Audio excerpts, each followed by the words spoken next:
day 2 of a week-long focus on end of year spending, especially on 8As. But we've got a lot of training coming in here, and so I'm going to dive straight in. I'm going to skip my normal tip, and I just want to get in. Okay, today we're going to be talking about where to find where buyers find 8A firms for end of year spending. And even though I'm saying 8As, keep in mind that this is also, everything I say today is also where they find veteran-owned or woman-owned or hub-zone firms, small business firms. Everything that I'm talking about applies to all small businesses. I'm just focusing the energy on 8A firms because there's a lot of activity that happens at the end of the year. And so as we get started, I want you to just think to yourself, really hold yourself accountable for 1 second, that if you're not where buyers are looking, then how on earth can they find you, right? How can we blame the buyers for not finding us or doing set-asides, et cetera, if we're not where they're at, if we're not where they're looking? And I really want you to pay attention to that. And we're going to go into the training today. I'm going to tell you exactly where they're looking and what you can do to make yourself more visible. So the first thing I want to just talk about as we get started is just from an 8A sole source perspective to understand that end of the year spending is a reality, right? This is different. For me, I'm a small business. I'm not actually selling to the government. I'm teaching you at the moment, but I spent 20 years doing it, right? But I'm just a small business. That's it. Well, there's not a lot of that end of the year activity for me that's going to happen in the fourth quarter. For me, it's more all 12 months, right? But there is a reality at the end of the fiscal year. In the last quarter, 50% of the 8A sole source dollars, and that's $8 billion, right? 50% of the $8 billion that is direct awarded to 8A firms is done in the fourth quarter. 67% of the task orders or contracts, right? If you go to USA Spending and you look at the activities, there's like 16,000 activities through the year, 10,000 of them are in the fourth quarter. And when you see that, it's a reality for 8A small businesses that direct awards are happening then. And so understanding how can you be part of that activity. I describe it kind of end of year spending as like a pond, especially for 8A firms, right? It's like a pond. I don't know if you fish, right? But I grew up in San Francisco, and in San Francisco, we had an ocean, which is awesome. But we also had something called Lake Merced. It was this huge lake. And it was a pond where we'd go fishing. My twin brother and I would go out there, and sometimes we'd get lucky that we'd watch these trucks back up to the pond. So here's the lake and the pond. We'd have this huge lake, and there's a pier where we'd fish off of. And right here was a ramp where usually boats would go in, but instead they'd back up these huge dump trucks of fish because they had to stock the pond. And so they'd back them up, dump them in, and you could just cast your line in there with no bait, and you would be able to catch fish. You'd reach your 2 fish limit pretty fast. But the reality is, you can't have any success when they're backing that truck up and dumping the fish into the lake or into the pond if you don't have a pole. And government contracting is the same thing for end of the year spending. There can't be all this end of the year spending happening, but you don't show up with a pole. You're not showing up where the buyers are looking. You're not making sure you're visible, you're competent, you're procurement ready, all the elements that go into it. And I'll talk a little bit about it now, but let's remember, don't put the responsibility on the government to make sure you're prepared. Be prepared yourself and show up to that pond of end of the year spending with a solid core competency, right? Really understanding what you sell and communicating it to the buyer. If you say you sell too many things, they're just going to get confused and move on. The end of the year, they need clarity and they need speed. And so you need to be able to say, hey, this is what we sell. For example, SharePoint services or acquisition support services or elevator support. When you have that clarity around your core competency, they're going to be able to see it quickly. And then you also need to bring past performance. I don't want to sit there and pretend that if you don't have past performance, you can go in and get end of the year spending. Yes, there are stories where that happens, but that's not the norm. Even though the government is spending fast at the end of the year, they still need to minimize the risk by making sure they're going with companies who have been paid for the work that they're trying to find. So elevator service, for example, they need you to have done elevator service. All right, so in today's training, I'm going to cover down on 3 main points that I want you to pay attention to, and you'll have action items coming directly out of today's training. The first thing is I want you to understand how federal buyers do their research at the end of the year. It's different than how they do it throughout the year. There's commonalities for sure, but there's a lot more fever happening in the end of the year.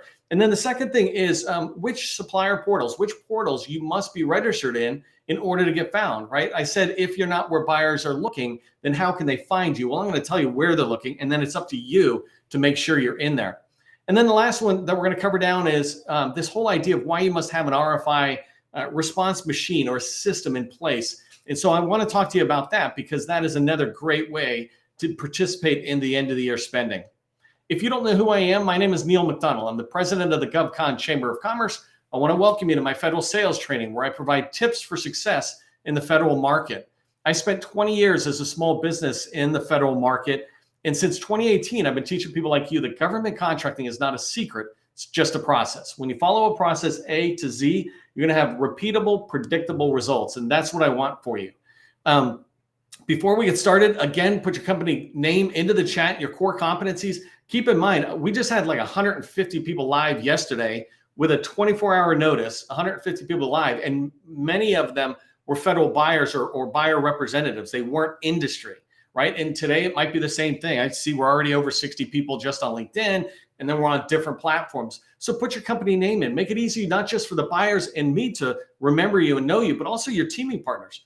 You know, if you're not an 8A, maybe you can team up with an 8A. Or if you're an 8A who's got a vehicle, et cetera, maybe you'd want to team up with somebody who has a competency that you don't have so you can go after a broader set of work. And then finally, if you're open to connecting on LinkedIn, I certainly am going to connect with you if I see you and you're in here. There's a commonality, right? But if you're open to a broader set of connections to the community that we're building of GovCon folks, people on the government side and on industry and those who support, if you're open to connections, just let us know. Say I'm open to connections in the chat.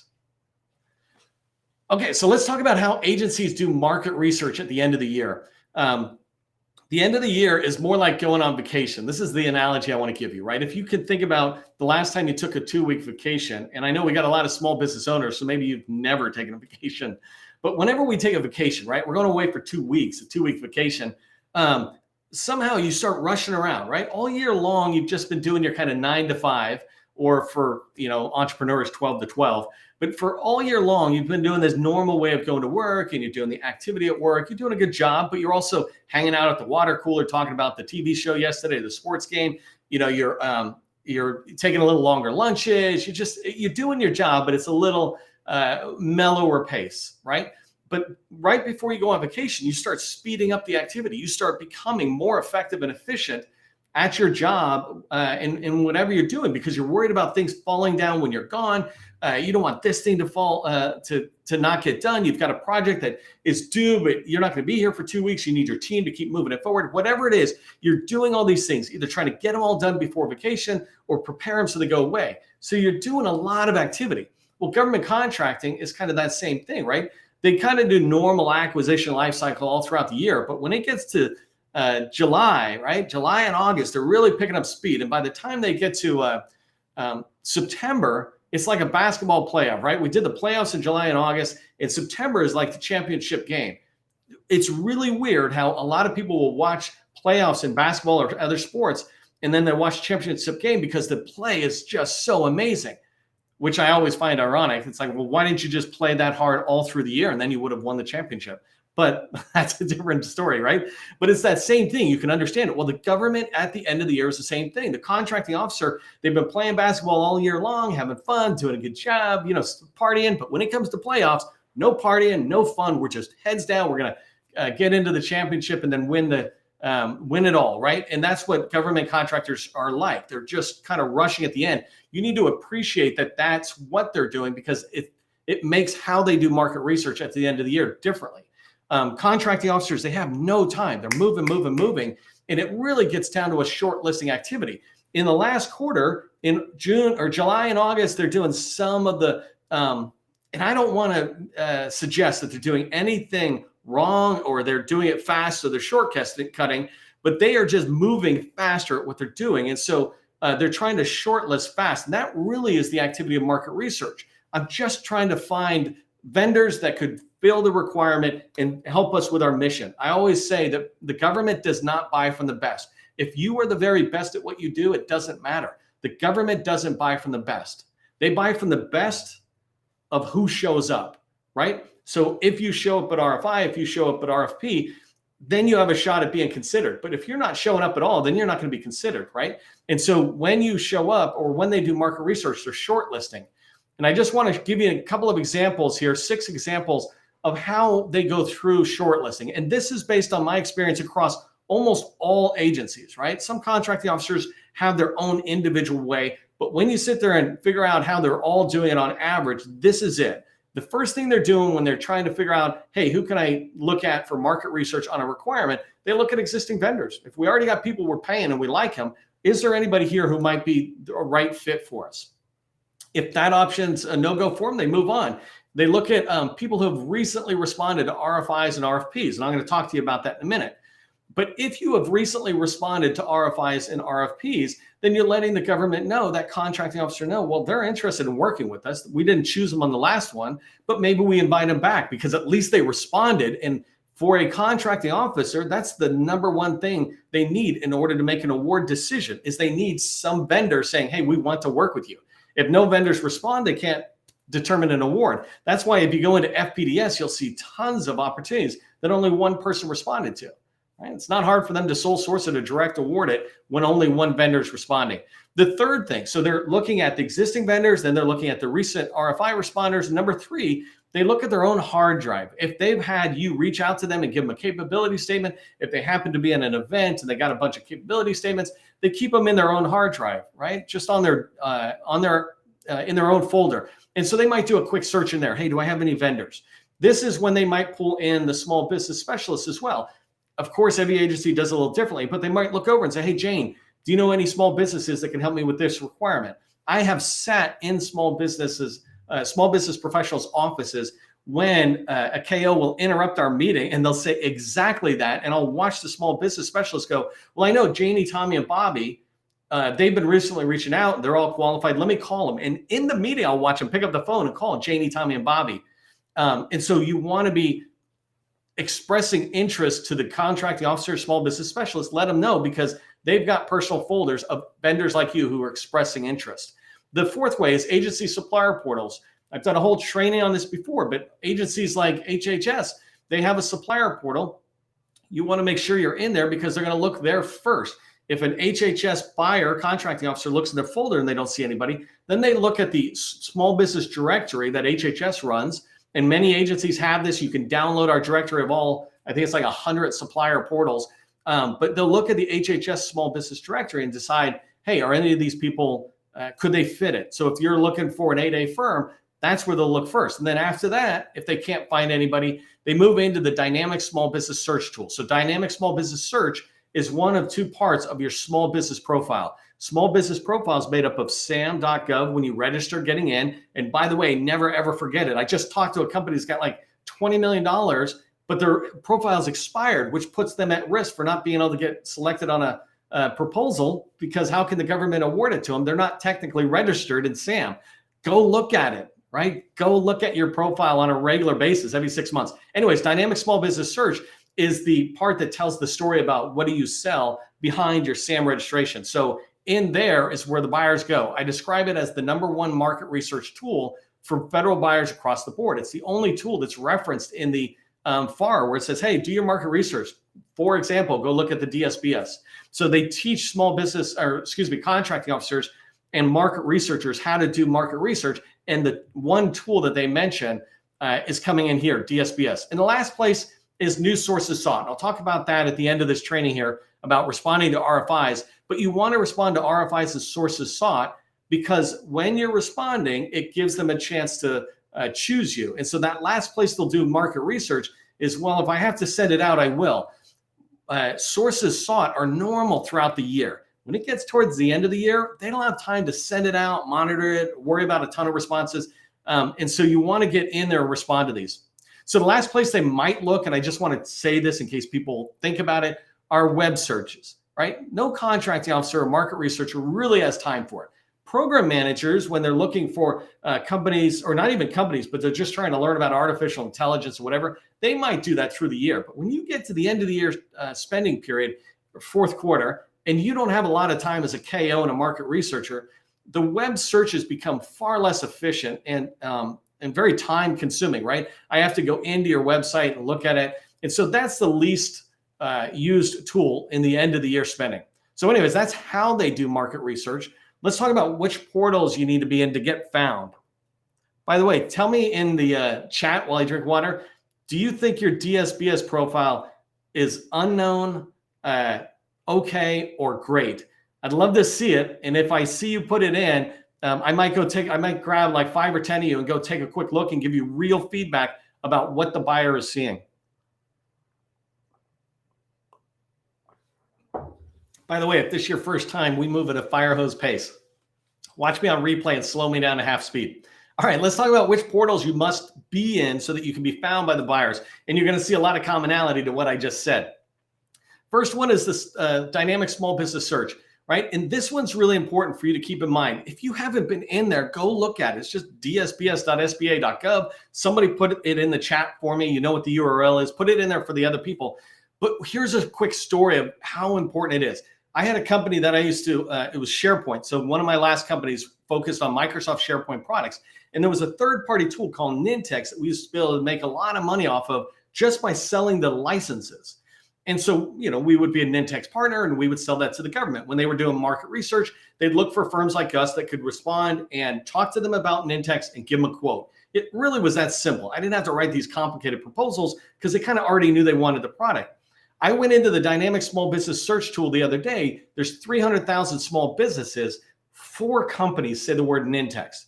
But if I looked at the word SharePoint, there's 4,000 companies that say they do SharePoint. But because they're not really using DSBS in a way to get found by the buyer, they don't think about how the buyer might search. And so I encourage you to go into DSBS and make sure that you put in your top 10, 20, 30 keywords, right? I'm working with a new customer right now in our workshop, and I said, here's your task. You need to give me 50 keywords that you want to be found for. So if somebody is searching for Nintex, if somebody is searching for Otis elevators, make sure those words are in your small business profile in the dynamic small business search so that you can be found when a market researcher is looking for you. The second one is agency supplier portals. I already mentioned this, but when you go into an agency supplier portal, it's got that same kind of activity. So let me just go over here really quick. GovCon Chamber. So if I come in here really quick, these 3 directories right here on the right-hand side is the Federal Directory of Vendor and Supplier Portals. There's like 100 supplier portals in here, many federal agencies and many small business, large primes, so small business liaison officers, but large primes in there. Get in there and get yourself registered in those supplier portals. The next one you want to be in, right? I said agency supplier portals, large prime supplier portals, but the next place is kind of unusual, right? So market research, it's normal to go to those first 3 that I just said, because I already talked about it. But you also want to be in the SBA district office. Make sure your SBA district office knows who you are. Make sure you have a relationship with them, right? You don't need to pester them. You need to build a strategic relationship with them. Listen to them, get their advice, take their advice and do it, and go back and say, I did it. What do you think? When you do that, you sink into their memory. And when a customer comes and asks, a government agency comes and asks the SBA, hey, do you know anybody? They might refer you. And these PCRs or procurement center representatives, they're another great representative at the SBA offices who work hand in hand with agencies, right? It's not really a portal, but they do keep their own list of small businesses. You want to be in there so they remember who you are. I just wanted to tell you this quick story. I heard it's like 2 days ago, maybe it was yesterday actually. But somebody I was talking to who's in our community was saying this exact story about how a customer came to the small business, the SBA district office and said, do you know anybody? And that office referred them right to this person because she did what the agency was looking for. So right then and there is this introduction. Does it happen every time? No, but if it happens and it's a contract, that's a big deal. I can't remember if I put this on my board on the slides, but one of the things I wanted to say is just that one tip, right? That one tip about SBA district office. If I'm wrong, you've spent a few minutes making an introduction. If I'm right, you could potentially win millions, right? Balance that out when you look at any of these recommendations I'm making. If I'm wrong, you've spent a few minutes filling out a portal. But if I'm right, you get found and you potentially are making millions. To me, that is a no-brainer. Okay, so another place similar to the SBA office are the Apex accelerators. Used to be called PTAX, still are called PTAX in many places. But make sure you have a relationship with your local PTAC counselor and make sure that counselor is letting the rest of the PTAC know who you are. Those offices aren't that big for you to become visible. Really, you can show up to their events once a month, and that's enough to keep traction in there. But you want them to know who you are. So if an agency comes and says, hey, PTAC, do you know anybody? We sure do. LinkedIn is this next place. So I'm going down in the order, by the way. I don't mean bounce around. Make sure the small business directory, the DSBS, is filled out before you ever start moving down. Okay, so and then last was LinkedIn. Make sure you're in LinkedIn, because if you're in LinkedIn and you've got your tags in there, same thing with your website. If you're in your LinkedIn and your website, make sure it has your tags. So if somebody's searching for HubZone that does something, Ada that does something, they can find you. But make sure it's really easy to find your UEI and your cage code. So when they go over to DSBS, when they go to FPDS or CPERS or wherever they want to go, they've got your numbers so they can learn about you. And make sure they're correct. Yesterday alone, I sent 2 different messages to people who are in our community telling them that your UEI is wrong. Like, one person in their footer, the UEI was wrong, and they're taking care of it, right? They're appreciative that I told them. But if you make a market researcher grab a wrong UI and go in, they're not going to do what I did, which is come back and try to figure it out. They're like, I'm out of here. Let me move to the next one. Shortlisting is about just finding enough of the right companies. Okay, just in time, I'm going to move to this last one. I really want to talk about creating an RFI responding machine. The idea behind this is I want you to respond to as many RFIs as you can. That really is the best way to get in front of the government's eyes, right? When you respond to an RFI, you're telling them that I'm interested. You're demonstrating capability and interest through your RFI. So you want to be dropping that RFI in. I think I might say it in here, but you have got to make sure when you're responding to RFIs, they're in your core competency. So first, know your core competency, have a niche, a focused offering, right? And then you're going to be responding to these. Another reason RFIs are great is they're free marketing. Imagine all the marketing you do. You pay a lot of money, tens of thousands of dollars to marketers to do social activity, to do your website. You might do, a radio or TV ads, whatever it is. Think about all these ads or marketing things you can do.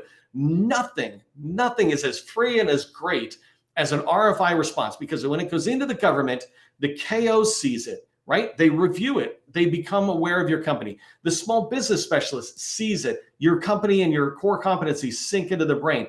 The program office, who might have been hard for you to reach, is now reading your document. You're speaking right to the program office. Hey, Jane, this is what we do. This is how we can help you. Even if they don't choose you, they have now just basically read a white paper that you wrote for them. That's what an RFI response is a sales tool, a marketing tool, a white paper, if you will, that is saying, here is the best of us and here's why we would be great for you, right? And so this is free direct marketing that you couldn't get anywhere else. Okay, so let me talk about what that looks like when I talk about an RFI responding machine. The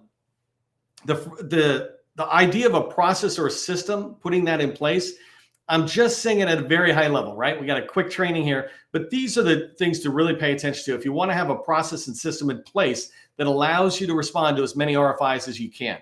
The first thing is, again, know what your slam dunk opportunity is. A slam dunk opportunity is one we absolutely can win. I'm working with a customer right now who's responding to a SharePoint opportunity. This SharePoint opportunity, they can absolutely win. It's in the RFI stage. So they're writing the RFI. If you were here for yesterday's training, you might have seen that I had it all written in the background because I'm helping them on some of it. And so it's a slam dunk opportunity because it fits totally in their core competency and they have past performance related to it. So the second part of the process is when you know what your slam dunk opportunity is and you have RFIs coming in, you need to triage these RFIs in 5 minutes or less. And triage basically means they go to the garbage can or you keep them and respond to them. And so you should be able to look at the RFI and triage it on a couple of basic things. Is it our slam dunk? Yes. Is there any barrier for us going in? I don't care if something's wired, by the way. RFI responses, don't sit there and talk yourself out of responding because it's wired. If it's going to another contract vehicle, you might consider not responding to it. But if it's your core competency and if it's your target agency, respond to the RFI. I'm talking about look in there. If I think it's SharePoint, but I get in there and it's really SharePoint was just one word, but it's actually something else, then I bail on it. Triage is about saying no as fast as you can. But when you find those ones that you can write to, move on to step 3, which I should have numbered here. But step 3 is quickly create an outline draft. And what I mean by that is you should be able to send that in and the government goes, well, that's great. That's a great response, except for it lacks any substance, right? And that's what I mean. Don't have a half-baked draft outline, have it ready for sending back so anybody on your team can create that. And then your technical SME, whoever's got the can write the technical response, then they fill it in after they do this storyboarding exercise, right? You go up to me, I go up to a whiteboard. You can do it any way you want, but I go up to a whiteboard and I'm just looking at the PWS and going, how can I respond to this in the strongest way, in a way that allows me to deliver a slam dunk response to an opportunity that I think is slam dunk for us. And when you do that, write a full draft, review it, edit it, and send it. I know this seems pretty simple, but the whole point is it should be that simple. If you're not able to take a slam dunk opportunity and move it through pretty fast through a process to get a response out in a couple of days to an RFI at most, then maybe that response is not for you, right? That's the part of triaging. Is this truly a slam dunk? So know what your slam dunk is, and it'll make the next 4 steps easier. The last thing I have here, just as it relates to creating an RFI responding machine, is make sure you have reusable content. You should not have to write about our company over and over again. You should have a 1-page response that can be scaled down to a 1-paragraph response, right? You should have a staffing approach already written, right? If you don't have it written yet, don't worry. You're going to write it in a minute. And the first time you write it, refine it so it's reusable. But when you start having this reusable stuff for the template layout that I talked about, the outline, your company information, like staffing approach, et cetera, and then technical approaches, right? If I'm looking at SharePoint, like I described a minute ago, there is a way that I respond to the application development. I look at it and I rank it on complexity, and then I rank it on the impact to the business. Well, when I have that technical approach and I write that, that's a response I can put anywhere. And I'll have it at different sizes, but it doesn't take you long if you aim for your slam dunk opportunities to have reusable material. So make sure you're building that reusable material. All right, so I know we're moving fast, and here's what I want you to remember from today's training. End of the year wins for 8A small businesses that are focused, have a focused offer, and have experience, have been paid for this work before. That's a real opportunity. Those end of the year wins are real, right? It's not real for you if you just get into the government contracting, but for those of you who've got the experience in the niche down offering, it's a real opportunity for you. It's important, though, that you put your pole in the water, your hook in the water, right? You need to be where the buyers are looking in order to get found. And the last thing that I want you to remember is that RFI responses, sources sought responses, responding to these and letting them know that you're interested and competent is the fastest way to build your reputation within an agency and a customer that you don't have any traction with. And it's a great way to get them to start reaching out to you because they become aware of you. Hey, I just want to say thank you to the sustaining members who helped make this possible. If you find value in the training, become a sustaining member today. And if your business is doing 2 million plus, right, you want to go to the next level. If you're ready to invest in going to the next level, love to talk to you about an end of the year activity that we're doing. We have our BD Accelerator workshop, but for the end of the year, I want to focus it on really 8A firms, right? Not to discount everybody else, but 8As have a really good shot towards the end of the year. And so I'm looking for 5 companies. If you're interested, just reach out to me on DMs. For everybody else, remember, government contracting, it's not a secret. It's just a process. I'll see you in the next training.